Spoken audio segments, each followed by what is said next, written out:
tahukah kalian para pedagang, kalian yang mengemban suatu perkara yang telah menghancurkan umat-umat sebelum kalian ada, yaitu mereka yang suka khianat di dalam takaran dan timbangan. Sekarang ini banyak Pak, ngisi pom bensin, pengguna pom bensin, keluarnya belinya 10 liter, ternyata cuma 9 liter atau 9 liter setengah. Ini mengurangi takaran. Yang semacam ini akan merusak daripada akhlaknya umat dan akan merusak daripada tatanan ekonomi. Makanya kalau kita mau melaksanakan syariat Allah, negara kita itu tentram sebetulnya. Sebagian orang mengatakan aneh Indonesia ini kok anak wong melarat itu aneh. Ada orang miskin itu aneh.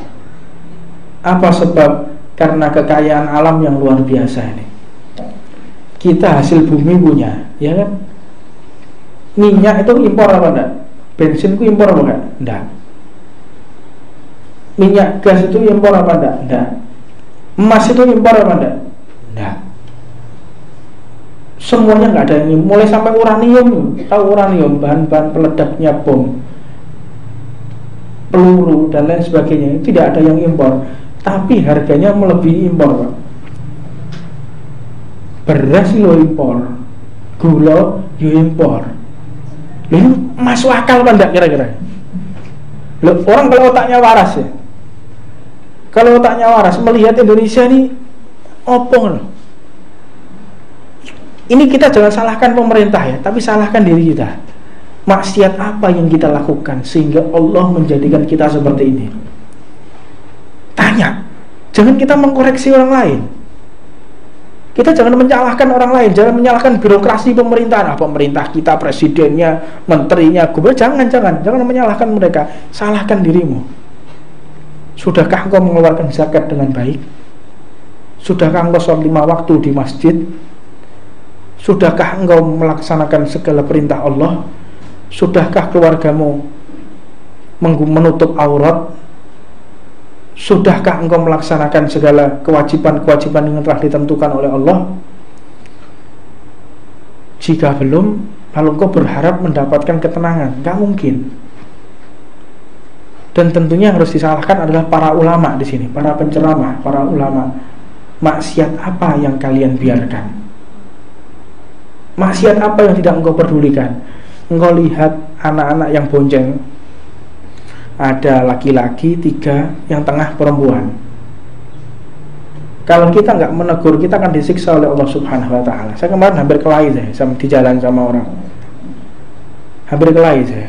Saya tanya, loh mas, bentar mas, saya berhentikan. Ini siapa ini? Apanya sampean ini? Ini pacar saya. Itu sampean ini keluarganya apa enggak? Enggak, loh kok bisa boncengan kayak begini? Loh bapak apa? Mas, ono urusan apa mbak aku? Loh, urusan saya syariat, sampean Islam apa enggak? Kalau sampean bukan orang Islam, saya akan lepaskan. Kalau sampean orang Islam, saya akan teruskan ini. Saya Islam, ya sudah, berhenti. Kalau anda nggak berhenti, akan saya laporkan ke polisi sekarang. Akan saya luruskan ini. Sebab yang dibonceng ini setengah mabuk sudah. Kita bayangkan kalau yang dibonceng itu adalah putri kita atau adik kita, sedangkan kita diam aja melihat yang seperti itu. Walhasil akhirnya si perempuan ini diminumi oleh anak-anak ini. Perempuan ini tidak tahu diminumi, mau dibawa, mau diperkosa ceritanya. Ini saya alami sendiri di Tuban, dan itu banyak sekali yang semacam itu. Kadang kita nggak peduli ya kawan. Kita nggak peduli dengan kondisi yang ada di tengah-tengah kita. Kadang kita melihat, itu bukan RT kita kok, itu bukan RW kita, itu bukan wilayah kita kok, itu bukan saudara kita. Orang yang semacam ini engkau yang akan dikatakan kau akan dilaknat oleh Allah. Terutama adalah saya di sini, saya yang punya majelis taklim, saya yang dipanggil ustadz, guru ngaji. Saya harus berbicara, dan saya harus menegur mereka karena ini wewenang saya, bukan hanya wewenang aparat. Ini saya juga berwenang. Yang memberikan wewenang adalah Allah Subhanahu Wa Taala. Yang negara kita bukan negara syariat, jadi kita nggak boleh seperti itu. Saya tahu negara kita bukan negara syariat, tapi negara kita bukan negara setan yang Anda boleh berbicara, berbuat apapun. Negara Indonesia negara setan atau tidak? Tidak.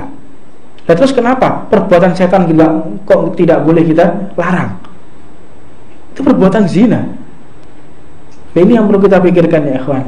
Saya sangat tertarik beberapa saat yang lalu di Malaysia ada perkumpulan pengajian yang mereka setiap jam 11 jam setengah 12 hari Jumat keliling ke internet, ke warnet. Itu masuk ke warnet menghimbau kepada pemuda-pemuda, pemudi-pemudi yang mereka tidak melaksanakan sholat Jumat atau mereka bolos sekolah. Itu pentingnya. Coba Tuban insya Allah dalam waktu dekat mau saya terapkan ya. Saya akan koordinasi dengan kepolisian, saya akan koordinasi dengan TNI untuk operasi sayang. Kita masuk ke warnet setiap hari Jumat jam 11 kita masuk. Kalau sudah mendekati waktu Jumatan, mereka masih di dalam warnet, kita akan keluarkan mereka untuk sholat Jumat. Insya Allah dengan seperti ini kota kita semakin diberkahi oleh Allah Subhanahu wa Ta'ala. Tapi kalau membiarkan hal-hal yang semacam ini, itu kan bukan anak kita, bukan urusan kita, bukan tempat usaha kita. Nah, ini penyakit ini. Ini pikiran-pikiran kotor, pikiran-pikiran yang harus dihilangkan dari pikiran kita. Mereka itu saudara kita. Innamal mu'minuna ihwa. Kalau kita tidak memperdulikan mereka, pasti anak-anak kita tidak akan diperdulikan oleh mereka, dan tidak akan diperdulikan oleh Allah Subhanahu wa Ta'ala. Mereka generasi penerus kita, para pemuda-pemuda ini. Nah, tentunya penting kita memperhatikan daripada keadaan para pemuda-pemuda kita. Wallahu a'lam. Mudah-mudahan yang sedikit ini ada manfaatnya buat kita semuanya, dapat menambahkan kecintaan kita kepada Allah Subhanahu wa Ta'ala. Dan insya Allah di minggu yang akan datang tetap kita akan membahas masalah menimbun barang atau ikhtikar. Nimbun barang. Uyah saiki larang, dituku kabeh uyahe terus dilebokno jero gudang. Bagaimana hukumnya?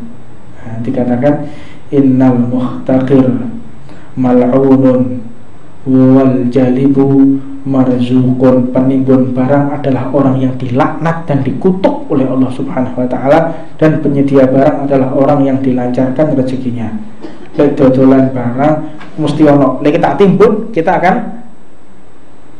kaya. Oh, nanti tahun depan, bulan depan harganya garam akan naik sebab musim penghujan, ditimbun semua sama dia. Ini mereka orang yang akan inna muhtaqir mal'unun, orang yang ihtikar, orang yang menimbun. Si penimbun tadi termasuk orang yang dikutuk oleh Allah Subhanahu wa Ta'ala. Wallahu a'lam. Rabbana atina fid dunya hasanah wa fil akhirati hasanah wa qina adzabannar. Wa 'ala man wa sayyidi al habib Umar bin Muhammad sallallahu alaihi wa sallam. Al-Fatihah.